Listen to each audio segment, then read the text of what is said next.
You ever wake up and instantly know something's wrong just by the way the birds are quiet? It was a Thursday in late spring, one of those mornings when the dew's still clinging to the grass and everything smells green.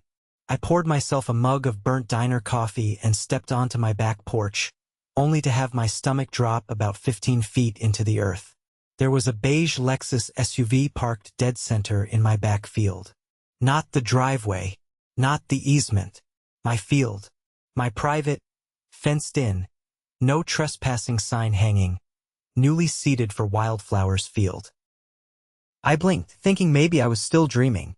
But no. There it sat, wheels caked in mud, front end nudged up into the slope like it owned the place. A smug metal parasite. I recognized the car instantly. It belonged to Karen. Her real name was Elora Oakley, but everyone on the street called her Karen behind her back. President of the Heather Ridge Estates HOA for 5 years running. She had the signature haircut, the matching pastel cardigans, and the kind of voice that could turn good morning into a veiled threat. I took a breath, grabbed my phone, and snapped a dozen photos from every angle. Then I walked the perimeter of my fence. Sure enough, someone had unlatched the back gate and driven right through, crushing the young crabapple sapling I'd planted last fall like it was a weed. I called the sheriff's non-emergency line. Dispatcher said they'd send someone out, but that since it wasn't an emergency and the vehicle wasn't currently being stolen, it might take a while. I knew what that meant. Hours, if at all. I headed back inside, set my coffee down, and started pacing. Karen and I had clashed before. She'd find me last fall for inappropriate Halloween decor, because I used red lights. I'd appealed and won, but she made sure to randomly inspect my property twice a week after that. She hated that I didn't cut my grass to precisely 3 inches. I hated that she treated the HOA like it was her personal fiefdom. But this was new. I was still fuming when I heard the engine start up around 9. I ran to the window just in time to see the Lexus rolling off my field. She didn't even use the gate. Just drove straight over the far edge, tearing fresh tracks into my soil. I bolted outside. "Elora!" I shouted, waving my arms like a madman. "You just drove through my property." She stopped halfway down the street and rolled her window down. "It's HOA common ground," she said breezily. "Read the charter. That back lot was never legally subdivided." "That's a lie, and you know it. I bought this land with the house. It's in my deed." She smiled like I was a toddler throwing a tantrum. "Well, we'll see about that, won't we? Until then, I'll be using it for overflow parking." Then she drove off like she hadn't just admitted to trespassing. I spent the rest of the morning digging up paperwork. Sure enough, the field was mine. I'd bought the extra 1/4 acre from the developer before the HOA even formed. It was in my deed recorded at the county office. I called my buddy Darren, who worked at the assessor's office, and he emailed me the property lines. Crystal clear. But knowing I was right and making her pay for it were two different things. That's when the idea hit me. Liquid fertilizer. Not the standard lawn stuff. No, I had a few barrels of the real deal cow manure concentrate from my sister's farm out in Edison. Stuff so pungent it could clear a church in 3 seconds flat. I'd been saving it to kickstart the compost bins, but this was better. That night, I waited until the neighborhood was dark. I rolled out the sprayer attachment for my ATV and filled the tank with the foulest mix I could brew. I took my time, coating every inch of the field in a generous layer of liquefied cow gut magic. Then I locked the gate with a heavy-duty padlock and went back inside. Next morning, I was on my porch with my coffee when I heard the telltale crunch of tires on gravel. Karen's Lexus rolled up again, clearly aiming to park right where it did the day before. Except this time she couldn't get in. She stopped, got out, and started yanking at the gate. I called out, "Private property, Elora. You're trespassing." She whirled around. "This is HOA land, Marcus. You can't just lock it up." "I've got the deed, the survey, and the county record," I replied. "But go ahead. Climb over. See what happens." She stared at the field for a second. Then she saw the wet, dark sheen on the grass. Her nose wrinkled. "What the hell is that smell?" I sipped my coffee. Organic fertilizer. My land, my choice. You're going to regret this, she snapped. You think this is over? I am the HOA. Not for long, I said, already dialing the sheriff. Let's see what they think about you breaking and entering yesterday. She froze. Her eyes flicked from me to the gate to the stink cloud rising over my field. Then she stormed off, barking into her phone as she went. I smiled and waved. Better luck tomorrow. By the time Deputy Halverson showed up just after noon, the smell could have knocked a buzzard off a trash heap. I handed him the photos, the deed, and the footage from my security camera. He took one whiff of the air and grimaced. Yeah, she's not winning this one. He assured me he'd file the report and pass it along to the county prosecutor. Trespassing, property damage, and illegal use of private land. I knew it wouldn't be enough to get her arrested yet, but it was enough to get the dominoes lining up. The real fireworks started 2 days later. Karen posted a notice on every mailbox in the neighborhood that the HOA would be reclaiming the backfield for community use and that any obstruction would be considered a violation. I laughed so hard I nearly dropped my wrench. She just made it public. Put it in writing. Now it was war. By Sunday morning, the entire neighborhood smelled like the inside of a livestock trailer after a rainstorm. The flyers Karen had stapled to our mailboxes were curling at the edges, soggy from the early morning mist. I watched from my porch as neighbors pulled them off with pinched fingers, faces contorting somewhere between confusion and disgust. Derek from 2 houses down caught my eye. He raised his eyebrows and half-whispered, "What's this about a community garden in your field?" I motioned him over. Not a garden. Just Karen trying to snatch private land like it's on clearance. He lowered his voice once he stepped onto the porch. She told Mrs. Langston it was going to be a meditation park. Said you were donating it for the good of the neighborhood. She tell her about the trespassing? Derek tilted his head. Not exactly. But she did say you'd come around. I opened the folder on the patio table and handed him a copy of the property survey, the deed, and a color-coded plat map from the county assessor's office. He scanned them with the practiced eye of a man who'd seen enough HOA drama to know when someone was bluffing. She's lying through her teeth, he muttered. I knew something was off. You should come to the meeting Wednesday night. She's putting it on the agenda. I leaned back in my chair. Good. Let her. That evening I sent an official cease and desist letter via certified mail with all the legal trimmings. I even included a notarized statement from the developer who'd sold me the lot confirming the sale had happened before the HOA was ever formed. I copied the county land records office for good measure. But I didn't stop there. I forwarded everything to a buddy of mine, Kendra, a land use attorney who had a particular dislike for HOAs. She responded within the hour with a grin in her voice and a promise to be at the next board meeting in person. Monday brought a new twist. A contractor's flatbed showed up just after lunch, hauling 2 prefabricated benches, a load of gravel, and a sign that read Heather Ridge Serenity Garden Future Site. I stood at the gate, arms crossed, as the crew started unloading. Who hired you? I asked the foreman. Work order from Heather Ridge HOA, he said, consulting a clipboard. We're supposed to grade this section, lay gravel, install benches, and plant some juniper shrubs. You got a permit? He frowned. Not my problem. I just build what I'm told. I pointed to the locked gate. You're not building anything on land you don't own. That field's mine. You step foot on it, I call the cops. He sighed and pulled out his phone. I'll call the office. While he argued with someone on the other end, I walked to the side of the house and flipped on the irrigation valve I'd installed last summer for the compost beds. The sprayers hidden along the fence line kicked on, dousing the entire field in a fresh coat of that glorious cow brew. The smell hit the workers like a tidal wave. One of them gagged audibly. Another dropped his end of the bench and backed away like he'd just seen a ghost. The foreman hung up and wiped his forehead. All right, man. We're leaving, but we're still getting paid for the delivery. Take it up with Karen, I said, and maybe bring nose plugs next time. By Tuesday, the whole neighborhood was buzzing. Some folks were furious, mainly the ones on Karen's side who believed every word she said. Others were curious, asking quiet questions about who really owned the land. And a few, like old man Gilroy across the cul-de-sac, were absolutely delighted. "Best week I've had in years," he said, leaning on his cane. "This whole place has needed a shake-up. Reminds me of '87 when they tried to ban porch swings. That backfired too. That night, I installed 2 new trail cams in the trees bordering the field. I set them to motion-triggered video with timestamp overlays.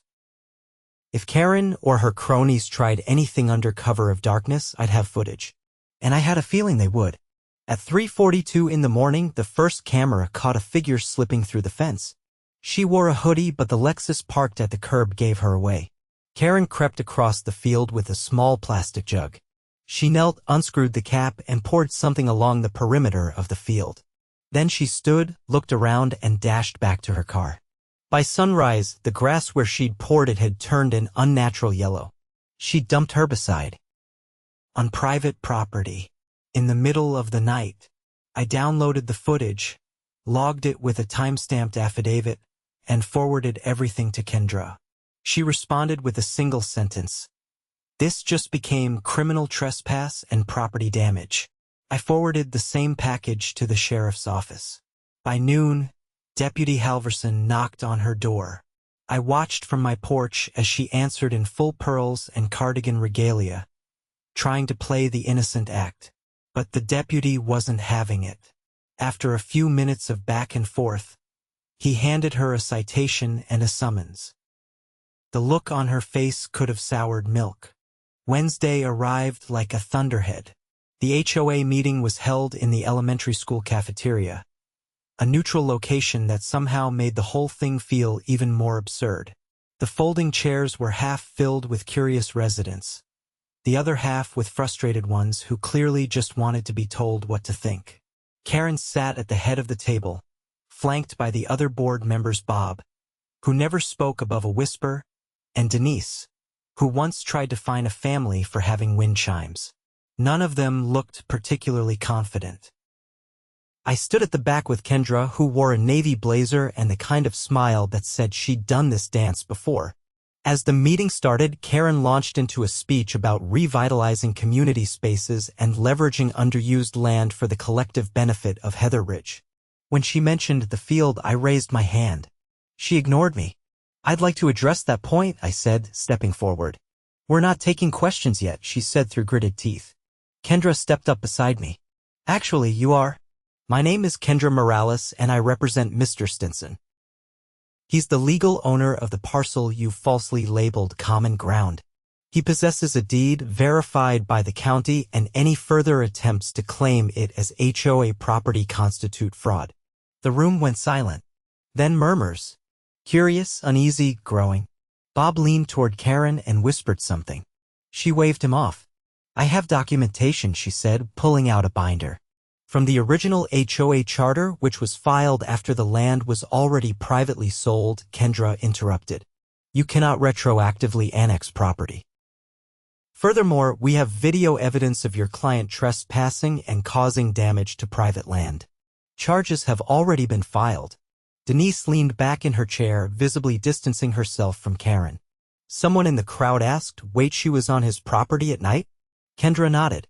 "And poured chemicals that killed vegetation. We have timestamped footage." A woman in the third row stood up. "So she lied about the garden? About Marcus donating the land?" Derek raised his voice from the side. "She told my wife he approved it. That's why half the neighborhood supported it." Karen's face flushed crimson. "I was acting in the best interest of the community. Some sacrifices have to be made if we want progress." Gilroy stood with a grunt. "We didn't elect you to decide what belongs to who. We elected you to manage landscaping and keep the pool clean. That's it." The room erupted. Voices overlapped, people stood and argued. Kendra waited patiently, arms folded, as the board tried to regain control. Eventually, a motion was shouted from the back. I moved to hold a vote of no confidence. Multiple people echoed it. Karen tried to gavel it down, but Bob stood and cleared his throat. "I second the motion," he said, for the first time in 3 years of meetings. That's when Karen realized she'd lost. The vote was counted right there. 73-4. Karen Oakley was removed as HOA president. I didn't celebrate. Not immediately. But later that night, as I dragged my lawn chair back to the edge of my freshly fertilized field, I saw something I hadn't seen in months. Peace. No Lexus. No unauthorized garden benches. No flyers on my mailbox. Just the chirp of crickets, the rustle of wind through the trees, and the rich, earthy scent of justice. The next morning, I was ankle-deep in the south end of the field, tugging out the last of the yellowed grass poisoned by Karen's late-night herbicide stunt. I didn't mind the work. There was something satisfying about physically undoing the damage she caused. But halfway through, I spotted a familiar figure standing across the street, arms folded, mouth tight. Denise. She hadn't said a word at the meeting when the vote came down, but something in her face told me she wasn't done. Her eyes tracked me as I worked, but she didn't come closer, just watched. Then, without a word, she turned and walked back to her car. That was the first sign things weren't going to quiet down. By Friday, I started noticing discrepancies in the HOA's digital bulletin. The online portal, the one used for dues, maintenance updates, and community alerts, had been subtly edited. My name was listed under a new compliance review committee, a position I never agreed to. Worse, a new line item under monthly announcements claimed that all residents would be required to contribute to shared land maintenance, starting with a seasonal surcharge that, somehow, matched the exact price of a commercial landscaping invoice. I knew exactly what was happening. Karen may have been ousted, but her influence hadn't vanished. People like her don't stop, they burrow. And Denise, quiet as she'd been, was the perfect host for the parasite she left behind. I printed the updated page, highlighted the fabricated committee assignment, and drove straight to the county clerk's office. The HOA had no authority to assign me to anything, especially not without a vote or written consent. The clerk took one look, frowned, and told me to get it notarized, then file a formal complaint with the Municipal Oversight Board. 2 hours later, I had a signed affidavit and a scheduled appointment with the Township Zoning Department for the following Monday. I wasn't just going to clean up my field, I was going to clean out whatever remnants of Karen's rot still lingered in the HOA. That evening, I had visitors. 3 of them, actually, all residents. One was an older man named Mr. Talbot, who lived near the east entrance. The second was a software engineer named Layla, who just moved in 6 months ago. The third was Mitchell, a contractor with a salt and pepper beard and a reputation for fixing things that weren't technically broken. Talbot went first. "I've been thinking about what you said at the meeting," he said, standing by my porch with a manila envelope tucked under his arm. "About the land and the lies." I started looking through my own records. Turns out the HOA's been charging me a stormwater runoff fee for a retention pond that doesn't even touch my property. Layla nodded. "Same here. I checked my closing documents. There's a clause in there that says my lot was exempt from HOA dues for the first year, but I've been paying since the day I moved in." Mitchell set a plastic milk crate down. Inside were over 20 envelopes, each marked with a different address and labeled with HOA fee breakdowns. "I've been collecting these from neighbors," he said. We compared notes. None of them match. Some people are paying double what others are with no explanation. I brought them inside. We spread everything out on the dining table. The pattern was obvious within minutes. Karen's leadership hadn't just been aggressive, it had been predatory. She'd been quietly adjusting fees, inventing committees, and hiding the paper trail by segmenting the billing system. Layla pointed to one envelope. "Look at this. This neighbor's being charged a greenway preservation fee. That's not in the charter." Talbot opened his envelope and pulled out a document. "I made some calls. That fee doesn't exist anywhere in the county's records. It's a fiction." I looked at the pile again. 23 properties. 23 variations. And no one had questioned it, either out of trust, fear, or plain exhaustion. "I'm calling a town hall," I said. "Off the books. No HOA control. We'll meet at the community rec center. If people want answers, we'll give them real ones." Mitchell cracked his knuckles. "You want help getting the word out? You still have that ladder you used to hang Christmas lights on the clock tower?" He grinned. "Never took it down. We posted flyers on doors, slid notices into mailboxes, Even printed a QR code that linked to a scanned copy of the forged committee appointment from the portal. By Sunday, half the neighborhood had seen it. By Monday, the rec center was packed. It wasn't just residents who showed up. 2 women from the township's zoning department sat near the back, notebooks in hand. A state auditor tipped off by a formal complaint Layla had filed stood by the coffee urn, listening quietly. And, to my surprise, Deputy Halverson arrived in uniform, arms folded, notepad tucked under one arm. I started the meeting by laying everything out. The field, the trespassing, the illegal parking, the herbicide. Then I introduced the documents: Talbot's stormwater discrepancy, Layla's dues exemption, and the 23 mismatched HOA invoices. Then I pulled out the ace I'd been holding.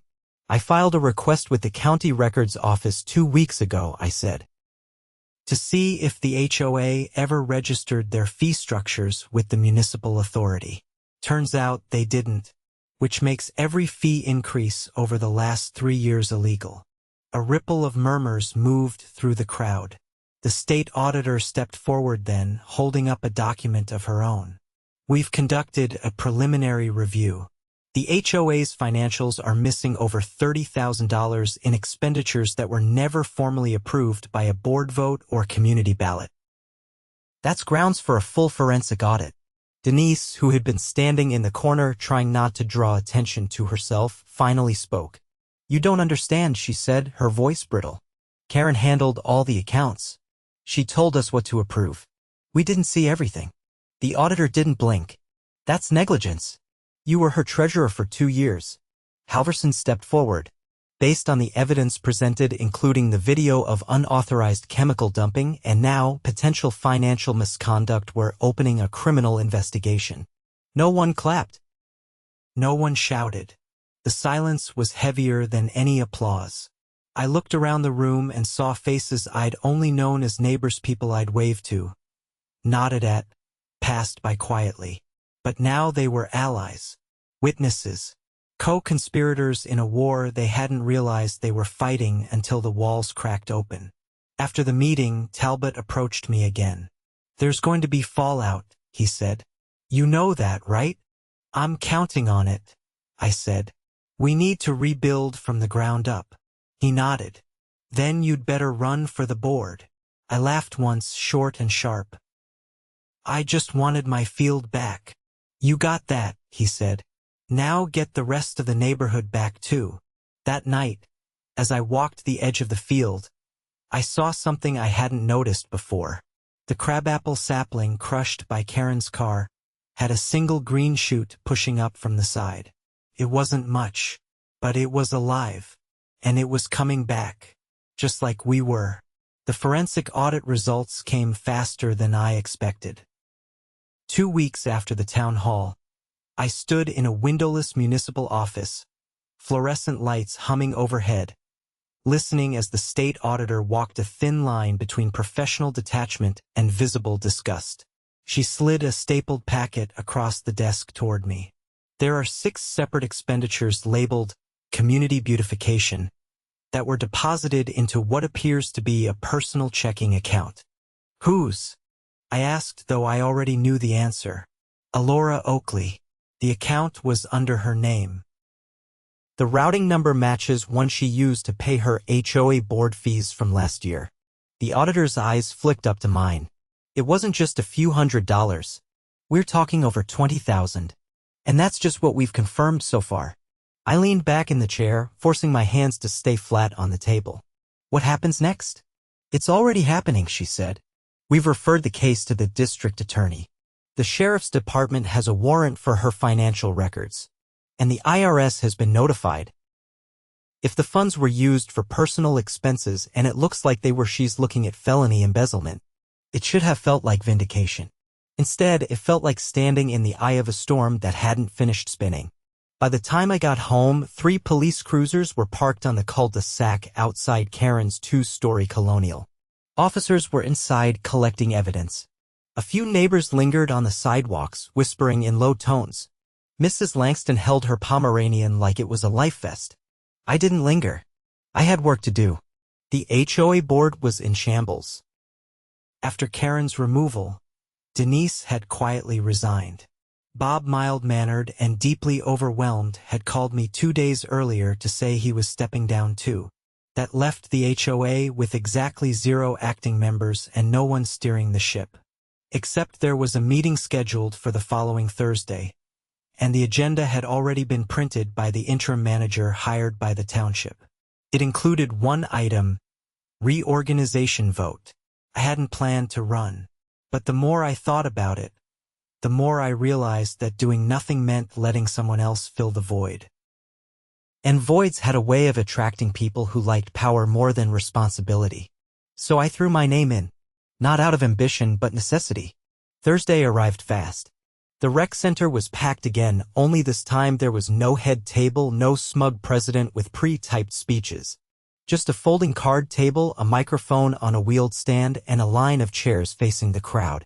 I stood up when they called my name. I'm not going to promise perfection, I said into the mic, but I will promise transparency. No hidden fees, no fake committees, no secret meetings. I'm not here to control anyone's property. I'm here to make sure no one else tries to. The applause that followed was scattered, at first hesitant, cautious, but it built.